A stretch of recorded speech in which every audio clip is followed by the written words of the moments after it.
welcome to the KX Country Clubhouse. We have taken things on the road today, and it's brought us to Sony Music Canada headquarters here in Toronto, where today we're hanging with Brad Rempel from High Valley. How you doing, dude? Really good, man. How are you? It's good to see you. It's good to see that you have you've survived. You've marked yourself safe from Nashville's Snowmageddon. Oh man, Snowmageddon 24.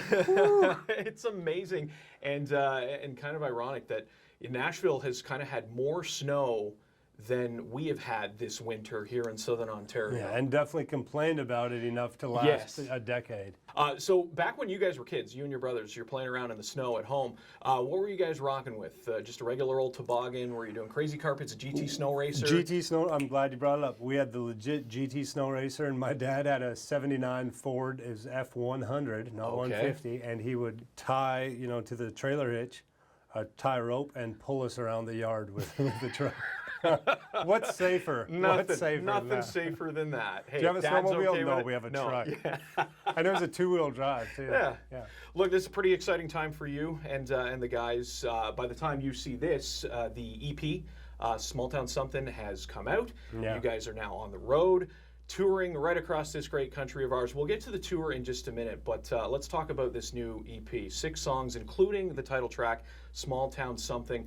I was listening to the EP, and faith and family seem to be deep-rooted in these new tunes and in this new collection. What can you tell us about Small Town Somethin? I think faith and family's always been there, or I know it has been.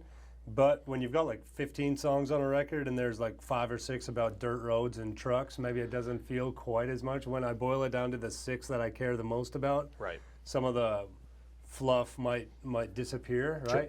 There's a song called Bye Boy Baseball that I was dead serious about recording, and it's literally my favorite song I've ever wrote. And stuff like that, maybe it's the stage I am in my life, or a little bit of either confidence or not caring enough what people think, or stupidity, but just deciding I love that song. It will now definitely see the light of day.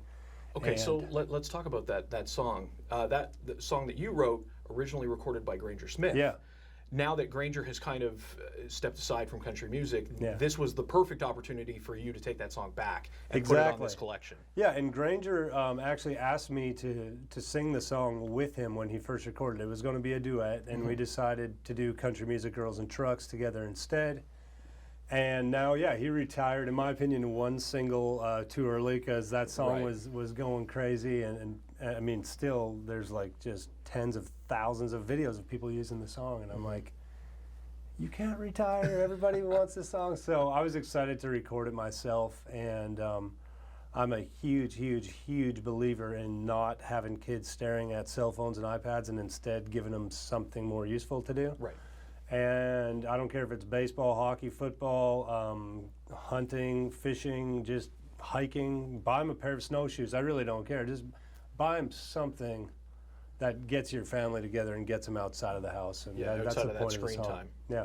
So is there another song out there that you have written, recorded by another artist, that you wished you would have held on to for a High Valley song? Oh, yeah. Big time. Man, there's a few.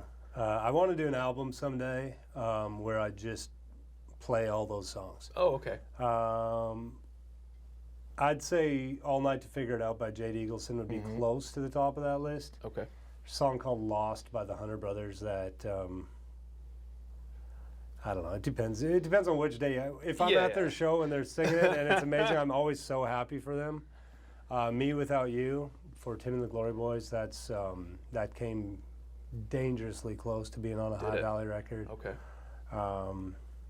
I could go on and on, but there's a new Luke Bryan one coming out that I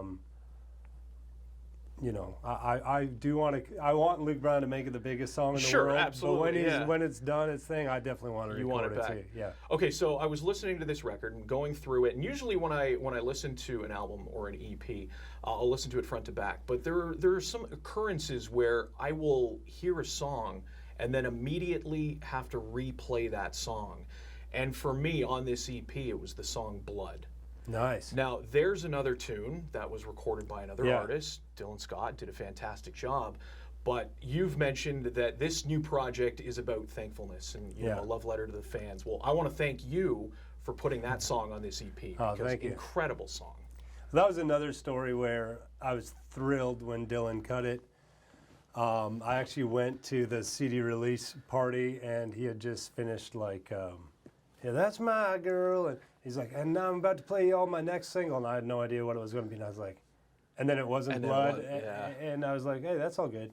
So years go by, and I'm like listening for this record. I listened to everything. I went way back in the vault and just listened to literally everything I've wrote and other people have pitched me. And because I've made a lot of mistakes. I passed on Till You Can't a few years ago. You know, I still have that song on my laptop. So you got to just go through with the fine-tooth comb. And I was like, man, Blood, that just feels right. And it really was the message of, hey, we've got way more in common than we disagree on. Like, we come together, and also celebrating who you are is who you are, and it's passed on whether you like it or not from your mom and dad. That, you know, it's just a celebration of that, and it ties in, and it rocks a little harder than some of our stuff. We got some really acoustic stuff on this record, some 4 on the floor, what you'd expect from High Valley, and that one, it's just got a little more of an edge to it. So we're going to hear a lot of these new songs on the road, the Small Town Somethin tour going right across this country of ours from New Brunswick to BC, literally. Yeah. Now, for my own personal curiosity, I looked at the touring schedule, and you start things out in Fredericton. You're out in New Brunswick. But then you go straight to BC. Yeah, makes perfect sense. Perfect sense. No, we ended here, right, in Toronto on Leap Day. Yes. Which also happens to be my niece's 6th birthday. She's turning 24 years old, so it's pretty awesome. So we ended here in Toronto, and we started in Victoria. Well, we announced the tour, and of course, our music's kind of Celtic, kind of, you know, bluegrassy. The East Coast is awesome for us. It's the best. And they were just destroying us online. Yeah. So we get this booking inquiry come in about a show. It wasn't connected to the tour. And as soon as it came in, I said, yes, and we're adding it to the tour. Guess what, East Coast, we're coming for you. So it's hilarious, and we knew people would ask that question, and we didn't care. We're like, we'll go Fredericton, we'll go Victoria, and then we'll work our way back to Toronto. Yeah, absolutely. So we're going to see you here February 29th, Danforth Music Hall. And if there is another band that I think should be on a High Valley show to provide energy and just have as much fun as you guys have on stage, it's got to be Tim, Colin, and Brenton. Tim and the Glory They probably have more fun than we do, honestly. Yeah, I can't wait to take those guys out on tour. We were just in the Cayman Islands together, which was amazing, and they are a lot of fun.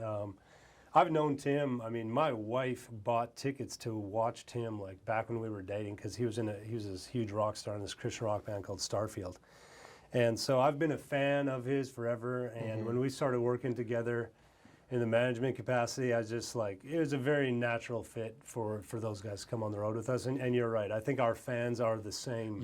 Same fans. Yeah, and you know, some might not know this, but you're pretty much Tim and the Glory Boys' business dad.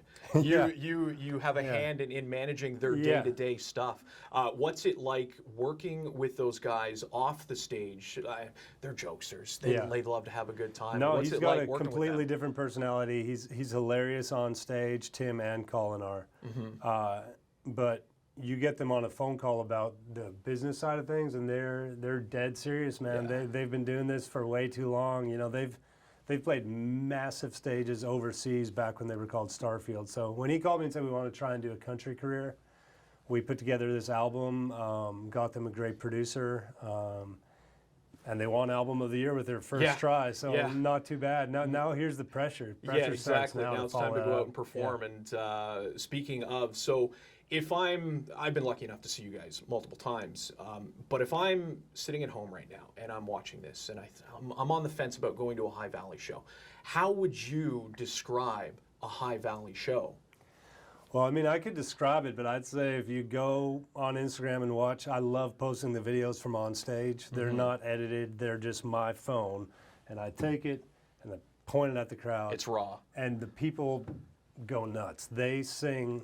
I think our fans are the best fans at the whole sing-along aspect, and we try hard to write songs that are that almost like a European soccer stadium anthem, you know? And they really do it. I mean, come to the show, wear comfortable shoes. It's going to be very upbeat. Hopefully you're on your feet all night. If not, I might force you to be. Yeah. We'll break it down a little bit, do some of that songwriter stuff, get a little acoustic, tell some stories. But it will be high energy. It will be a lot of fun, and whoever's around you is probably going to be singing really loudly. So. Listen to the man. Go buy your tickets. There's just a few of them left. February 29th, Danforth Music Hall. Tim and the Glory Boys along with High Valley. Back in Toronto. Cannot wait to see you at the end of the month. Thanks for hanging, Brad. Thank you, Appreciate man. you, man.